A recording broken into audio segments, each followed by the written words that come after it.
এক মা তার ছেলের জন্য তৈরি করা ভেষজ ওষুধের বাটি নিয়ে সন্দেহ করেন। তিনি দেখেন ওই ওষুধের ছোঁয়া লাগা মাত্রই টেবিলের উপর থাকা একটি ফিল্টার পেপার মুহূর্তেই পুড়ে খড়খড়ে হয়ে গেল। মা বুঝতে পারেন এই ওষুধে কোনো ভয়ঙ্কর বিষ মেশানো আছে। তিনি দ্রুত বাটিটি ছেলের হাত থেকে কেড়ে নিয়ে মাটিতে ফেলে দেন। কিন্তু তার ছেলে, যে কিনা হাজার কোটি টাকার মালিক, এক প্রতাপশালী সিইও, সে মায়ের কথা বিশ্বাসই করে না। সে ভাবে তার অন্তঃসত্ত্বা স্ত্রী কখনোই তাকে বিষ দিতে পারে না। মা হাল ছাড়লেন না। তিনি ওষুধের অবশিষ্টাংশ ল্যাবে পরীক্ষার জন্য পাঠান। ঠিক তখনই তার ধূর্ত পুত্রবধূ সেখানে হাজির হয় এবং খুব মিষ্টি করে জানতে চায় স্বামী ওষুধ খেয়েছে কিনা। মায়ের সন্দেহ আরও বেড়ে যায়। পরের দিন মায়ের জন্মদিনের অনুষ্ঠানে ছেলেটি আবার অসুস্থ বোধ করে এবং পুত্রবধূ আবার এক বাটি ওষুধ নিয়ে আসে।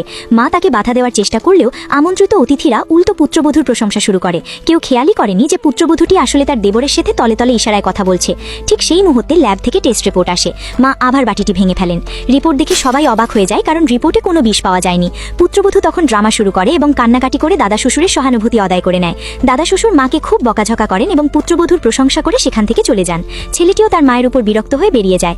মায়ের মন বলছিল রিপোর্ট ঠিক থাকলেও নিশ্চয়ই কোনো রহস্য আছে। তিনি পুত্রবধূর ঘরে গিয়ে আড়ি পাতেন এবং সেখানে যা দেখেন তা শিউরে ওঠার মতো। তিনি দেখেন পুত্রবধূ আর তার দেবর একে অপরকে জড়িয়ে ধরে উদযাপন করছে। জানা যায় পুত্রবধূর পেটের সন্তান আসলে ওই দেবরের। তারা দুজনে মিলে বড় ভাইকে মারার ষড়যন্ত্র করছে, যাতে সমস্ত সম্পত্তি দখল করা যায়। মা আর নিজেকে সামলাতে পারলেন না। তিনি ঘরে ঢুকে তাদের হাতে নাতে ধরে ফেলেন।